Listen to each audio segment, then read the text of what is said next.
दोस्तों, सबसे पहले आप इस वीडियो को लाइक कर दीजिए क्योंकि बाद में आप लाइक करना भूल जाते हैं। तो प्लीज़ वीडियो को टक से लाइक करें। एक बार एक साधु महाराज अपने एक शिष्य के घर ठहरे हुए थे। काफ़ी अमीर आदमी था वह शिष्य। बहुत से व्यापार थे उसके। घर में बहुत सारे नौकर चाकर। सब कुछ बढ़िया चल रहा था। साधु महाराज अक्सर एक बार कुछ दिनों के लिए अपने उस शिष्य के घर आकर ठहरते थे।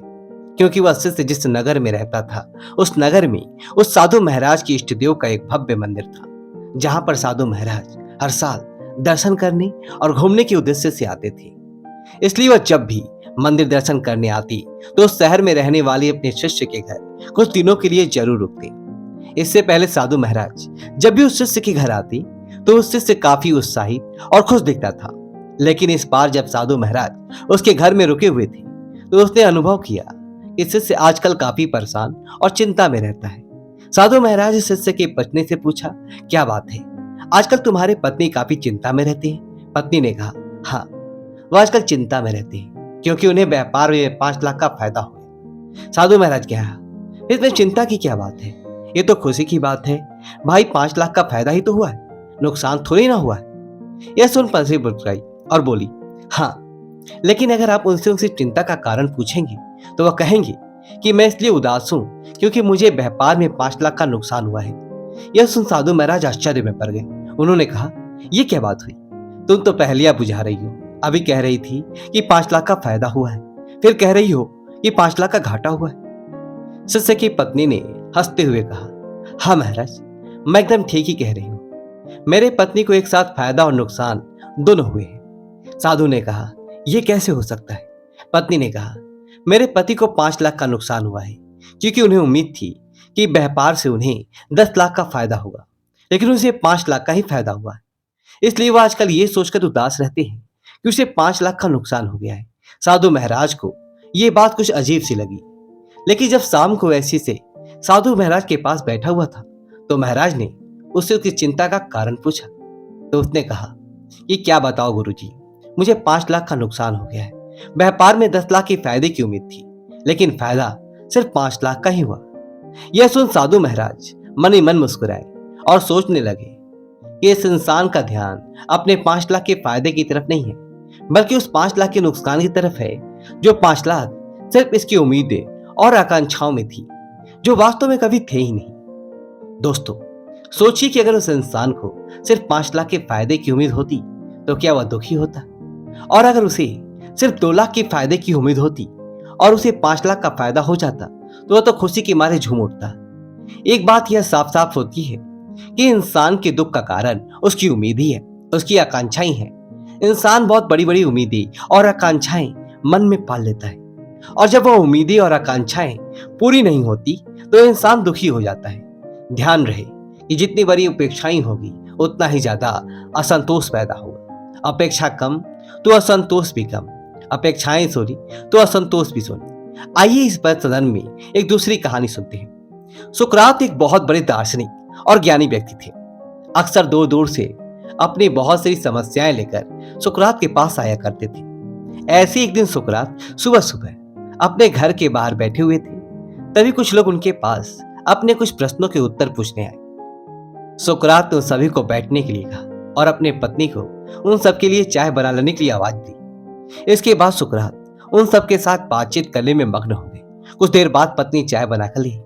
पति ने पीछे से सुकरात को चाय ले जाने के लिए आवाज लगाई, लेकिन सुकरात नहीं सुने। पत्नी 2 बार 3 बार और बार आवाज लगाई, लेकिन सुकरात बातचीत में मग्न थे। इस बात पर पत्नी को सुकरात के ऊपर इतना गुस्सा आया कि उसने चाय से भरी केतली को सुकरात के सर के ऊपर खाली कर दिया। सुकरात का आधा चेहरा जल गया, लेकिन सुकरात अचानक से खड़े होकर आसमान की तरफ देखते हुए हाथ जोड़ने लगे। ये सब देखकर वहां आसपास से बैठे लोग उतर गए और सुकरात से पूछा, क्या हुआ?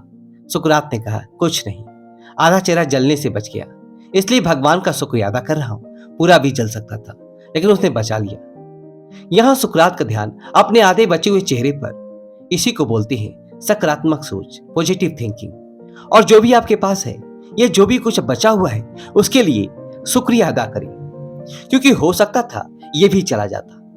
यहां सुकरात उस पहले कहानी वाले व्यक्ति से बिल्कुल अलग है, जहां एक और व्यक्ति उस बात को लेकर दुखी था जो उसके पास नहीं था, जो केवल उसके विचारों में था, उसकी उम्मीदों में था। वही दूसरी ओर सुकरात उस आधे चेहरे के लिए खुश है और भगवान को शुक्रिया अदा कर रहे हैं जो जलने से बच गया।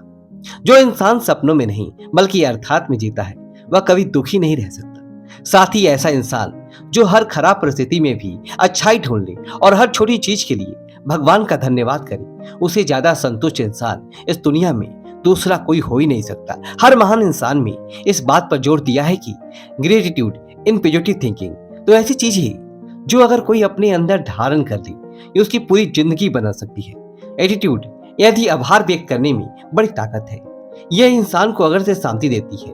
आप हर सुबह उठकर बस एक काम करें, रोज सुबह उठें और उठते ही भगवान को हर चीज के लिए धन्यवाद करें जो आपके पास है, जैसे कि आपकी नौकरी, आपका घर, आपकी अच्छी कार, आपकी बीवी, अच्छे बच्चे, अच्छे दोस्त, सही वातावरण, जो कुछ भी आपके पास है उसके लिए भगवान को शुक्रिया अदा करें। क्योंकि इस दुनिया में ऐसे करोड़ों लोग हैं जिनके पास ये सब नहीं है, ये उनके लिए एक सपने जैसी बात है। तो भगवान का शुक्रिया अदा करें कि आप उन करोड़ों लोगों में रहते हैं। बुरी से बुरी परिस्थिति में खुद के लिए पॉजिटिव थिंकिंग निकालें और जो कुछ भी आपके पास है उसमें खुश रहना। ये दो आदतें जिस इंसान के अंदर है वो उसे कोई दुखी नहीं कर सकता। आइए कहानी में आगे बढ़ते हैं। जुनैद नाम का एक फकीर अक्सर एक रास्ते से गुजरा करता था। एक दिन उसी रास्ते पर एक पत्थर से उसका पैर टकरा गया। पूरा पैर लहूलुहान हो गया, लेकिन जुनैद वहीं बैठकर हाथ जोड़कर ईश्वर का धन्यवाद करने लगा। कुछ मित्र भी जुनैद के साथ थे।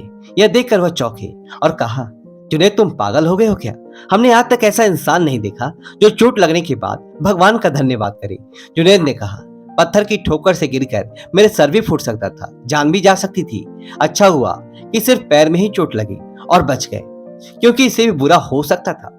अब जुनैद जैसे इंसान अगर फांसी भी लगा दी जाए तभी वह भगवान का शुक्रिया अदा करेंगे, क्योंकि फांसी से भी ज्यादा दर्दनाक मौत इस दुनिया में है। धन्यवाद का भाव तो केवल उसी व्यक्ति में हो सकता है जिसकी कोई उपेक्षा नहीं है, जो सिर्फ अपना कर्म करता है बिना किसी उपेक्षा के। फिर ऐसे व्यक्ति को जो कुछ भी मिलता है वह उसके लिए धन्यवाद अदा करता है और खुश रहता है। धन्यवाद अदा करने में एक अलग ही शक्ति है। आप अगले 1 महीने तक रोज आपके पास जो कुछ भी है उसके लिए ईश्वर का धन्यवाद करें। 1 महीने के बाद आप पाएंगे कि आपके अंदर एक गजब की शांति और संतुष्टि नजर आएगी।